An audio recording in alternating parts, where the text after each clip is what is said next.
কাকদ্বীপে গতকাল অভিনেত্রী কোয়েল মল্লিককে ঘিরে রাস্তায় নেমেছিল হাজার হাজার মানুষ। চোখে পড়ার মতো ভিড়, পুরুষ, মহিলা, বৃদ্ধা থেকে শুরু করে ছোট ছোট বাচ্চারাও উপস্থিত ছিলেন। আপনারা দেখছেন দুয়ারে সংবাদ, আমি আপনাদের সঙ্গে রয়েছি আনোয়ার হোসেন সর্দার। কাকদ্বীপ বিধানসভা কেন্দ্রের তৃণমূল কংগ্রেসের প্রার্থী মন্টুরাম পাখিরার সমর্থনে অক্ষয়নগর নতুন রাস্তার বাসন্তী ময়দান থেকে রোড শো শুরু হয়। নির্ধারিত সময় ছিল দুপুর 3টা নাগাদ, কিন্তু রোড শো শুরু হয় প্রায় 1.5 ঘন্টা দেরিতে, অর্থাৎ বিকাল 4:30 নাগাদ। তৃণমূল কর্মীদের অভিযোগ, কোয়েল মল্লিক সময় মতো পৌঁছে গেলেও কেন্দ্রীয় বাহিনীর গাড়ি বারবার ওই রাস্তা দিয়ে যাতায়াত করার জন্য রোড শো শুরু করতে দেরি হয়। অবশেষে বাসন্তী ময়দান থেকে শুরু হয় রোড শো প্রায় বিকাল 5:10 নাগাদ। কাকদ্বীপ বিদ্যানগরে গিয়ে শেষ হয় সেই রোড শো। যদিও পরিকল্পনা ছিল কাকদ্বীপ কলেজ মোড় পর্যন্ত যাওয়ার, কিন্তু সময়ের অভাবে তা সম্ভব হয়নি বলে জানান তৃণমূলের নেতারা। এই রোড শোতে উপস্থিত ছিলেন মন্টুরাম পাখিরা সহ তৃণমূলের অন্যান্য কর্মকর্তারা। রোড শো শেষে মন্টুরাম পাখিরা কি বললেন? অভিনেতা দেবের পরে কোয়েল মল্লিককে নিয়ে রোড শো করলেন, বারবার অভিনেতাদের নিয়ে রোড শো করছেন নির্বাচনী প্রচার সাথে।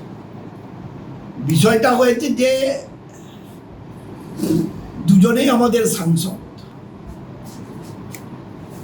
কোয়েল মল্লিক রাজ্যসভার সাংসদ এবং দেব দীপক অধিকারী তিনিও সাংসদ। দল যাদেরকে যখন পাঠাবেন, নেতৃত্ব আমাদের সর্বভারতীয় সাধারণ সম্পাদক, আমাদের দলের আগামী দিনের কাণ্ডারি, আমাদের সকলের খুব প্রিয় সাংসদ অভিষেক বন্দ্যোপাধ্যায়, তিনি এবং শ্রদ্ধা নেত্রী মমতা বন্দ্যোপাধ্যায়, বাংলার উন্নয়নের কাণ্ডারি, তারা যাকেই দেবেন তাকে নিয়েই করব। আমাদের এখানে যিনি আসুন না কেন, আমরা এইভাবেই আমরা মিছিলের মধ্য দিয়ে, র্যালির মধ্য দিয়ে কিংবা সভা হলেও আমরা হাজার হাজার মানুষ তারা উপস্থিত হবেন। তার কারণ হচ্ছে যে সোশ্যাল মিডিয়াতে যেটুকু প্রচার হয়েছে সেটাই, আমরা কোনো মাইকিং করিনি। আমরা আমাদের সাংগঠনিকভাবে 13টা পঞ্চায়েত এলাকার কাকদ্বীপ বিধানসভার প্রত্যেক সংগঠনের, প্রত্যেক অঞ্চলের সভাপতি, প্রধান, তাদেরকে আমরা যা বলেছিলাম, অর্গানাইজড ওয়েতে বেশিরভাগ মানুষ তারা এসেছেন, আর সোশ্যাল মিডিয়াতে কিছু মানুষ এসে অংশগ্রহণ করেছেন। 21 থেকে এই মার্জিন কি বাড়বে? সেটাই তো দেখছি, বাড়া উচিত। কারণ তখন লক্ষ্মীর ভাণ্ডার ছিল না, তখন কৃষক বন্ধু ডবল হয়নি, তখন আমাদের যুবসাথী প্রকল্পের অ্যাকাউন্টে বেশিরভাগ বেকার যুবক যুবতী ভাইদের, বোনেদের, তাদের অ্যাকাউন্টে অর্থ যাচ্ছে। সমস্ত রকমের পরিষেবা কাকদ্বীপে আমরা দিই। সামগ্রিক উন্নয়ন এবং ব্যক্তিগত পরিষেবাকে আমরা যথাযথ মূল্য দিই।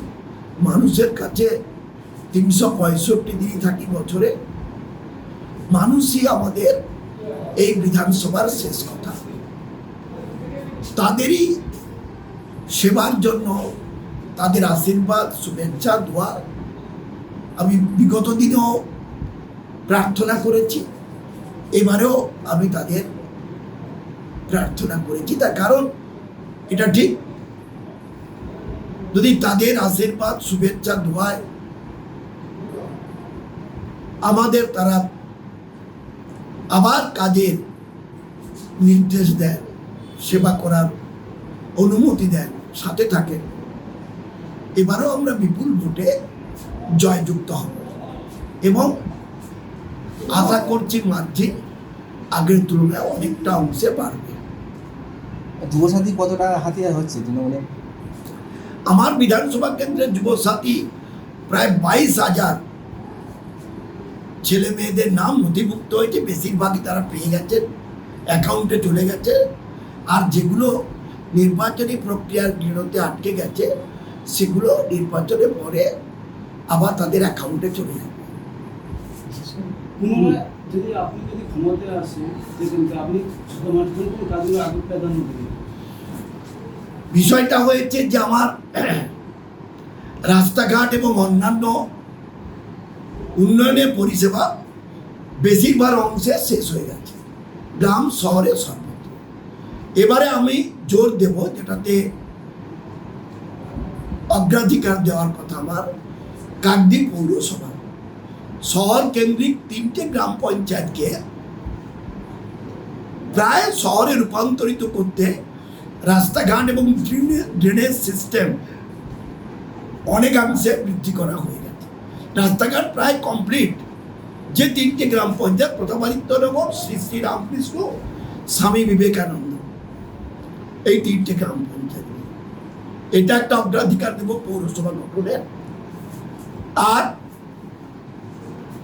অগ্রাধিকারের মধ্যে একটা বৈদ্যুতিক চুল্লি,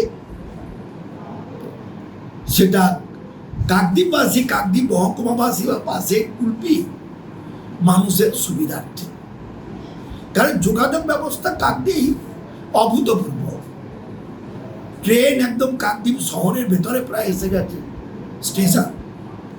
তারপরে ন্যাশনাল হাইওয়ে অত্যন্ত প্রশস্ত এবং পরিষ্কার রাস্তা, ফলে যোগাযোগ ব্যবস্থাটা কাকদ্বীপে দারুণভাবে মানুষকে আকৃষ্ট করেছে। তো স্বাভাবিক কারণে স্বাস্থ্য পরিষেবা সমস্ত পরিষেবায় আমরা দিয়েছি।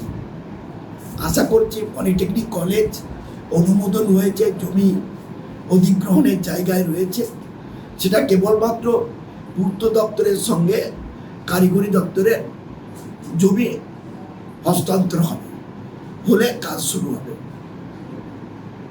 শেষে একবার মুখ্যমন্ত্রীকে দিয়েছিলাম যে কাকদ্বীপ মহকুমা হাসপাতাল, কাকদ্বীপ সুপার স্পেশালিটি হাসপাতাল, এত রোগীর আমাদের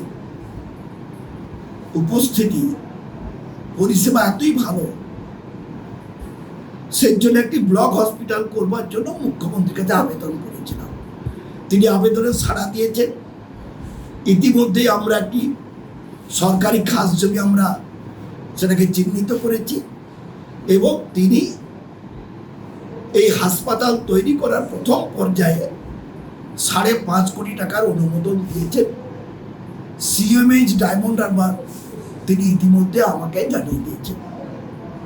ফলে স্বাভাবিক কারণে যা যা প্রয়োজন, কাকদ্বীপ রবীন্দ্র ভবন সে সম্পন্ন হয়েছে, উদ্বোধনের অপেক্ষা। কাকদ্বীপে যেটা যেটা দরকার প্রায় সবটাই আমরা মানুষের স্বার্থে, কাকদ্বীপবাসীর স্বার্থে, কাকদ্বীপ মহকুমাবাসীর স্বার্থে আমাদের রাজ্যের শ্রদ্ধা মুখ্যমন্ত্রী মমতা বন্দ্যোপাধ্যায় এবং আমাদের দলের সেনাপতি, সাধারণ সম্পাদক, সর্বভারতীয় সাংসদ অভিষেক বন্দ্যোপাধ্যায়ের তাদের অনুপ্রেরণায় আমরা অনেকাংশে আমরা সফল হয়েছি। জেতার দিক থেকে আপনি কতটা আশাবাদী?